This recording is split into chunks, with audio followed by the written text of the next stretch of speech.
got a true ghost story to share with you that ends in a real conundrum. When I was in secondary school, in what would be now year 10, a group of my school friends decided they were going to do a ouija board. Now, in the school, there were huts that were out in the school grounds, and so their plan was to get into one of the huts where it would be isolated when the teachers weren't there, and that they would open a session with the board using a glass. They invited me along and asked me if I wanted to take part in the session.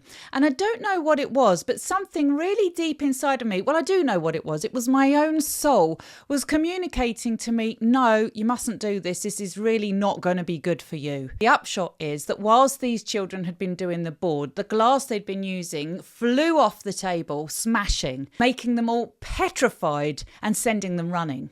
They'd come back to me reporting what had happened, excited but also terrified, and just sharing their experiences. Boy, was I glad I hadn't got involved. Anyway, I go home that day and I don't give it another thought, to be honest. Children get up to all sorts of things, don't they, when they're teenagers that age? And I just went home and just went back to family life. But was I shocked when I walked through the front door? Turns out that my mum that very day had been to see an energy healer whilst I'd been in school.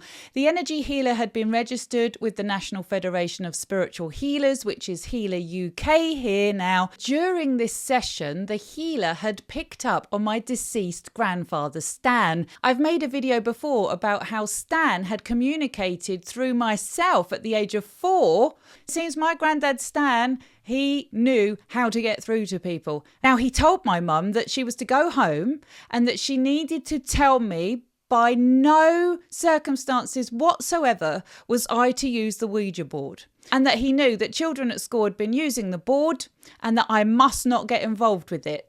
The healer picked up on the fact that I was a sensitive child myself, and she told my mum, Claire's sensitive, she doesn't want to be playing with anything like that because she doesn't understand it and she will be at risk. Having heard this news, my mum flat out approached me when I walked through the front door after school that day, asking me, have you been doing a Ouija board today? I was so shocked. Can you imagine?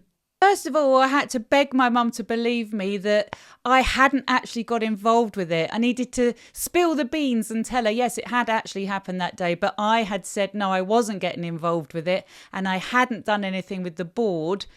But secondly, then I was just left with this sense of, whoa, my granddad, he must really love me.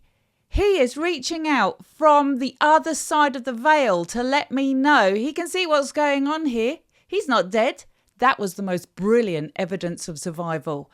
To be able to know what was going on around me that day and to get a message through so that my mum was able to talk to me about it the very same day was, oh my God, the intelligence of the spirit world. Phenomenal. I'm here to tell you that I know consciousness isn't dependent on the physical form. I know because I have evidence of it in my own life now, playing out over a lifetime of experiences, that we do not die. The physical body dies, sure, but consciousness, the essence of who we are, our spirit form, our soul, is eternal. And where there's love, there's always love. And those love bonds are so powerful, they can connect two worlds together. I'm sure you can imagine if you'd have had an experience like this, that it would have led you on to explore and try to understand more about consciousness. Well, that's exactly what it did to me, leading me on to learn about mediumship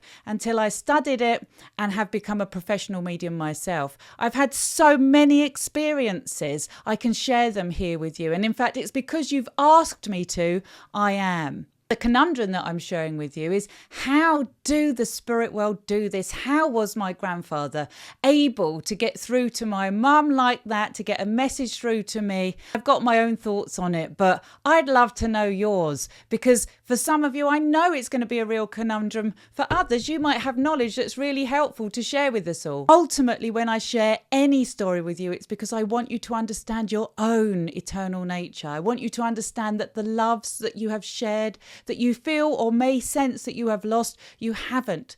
Even when people die physically, there is always the soul bond between you, that love that is beyond space and time. It remains, it keeps you connected. Your loved ones are literally a thought away. My content is here to bring your awareness to life. Remember, if you like what you're watching, follow, like, subscribe, share. It all helps.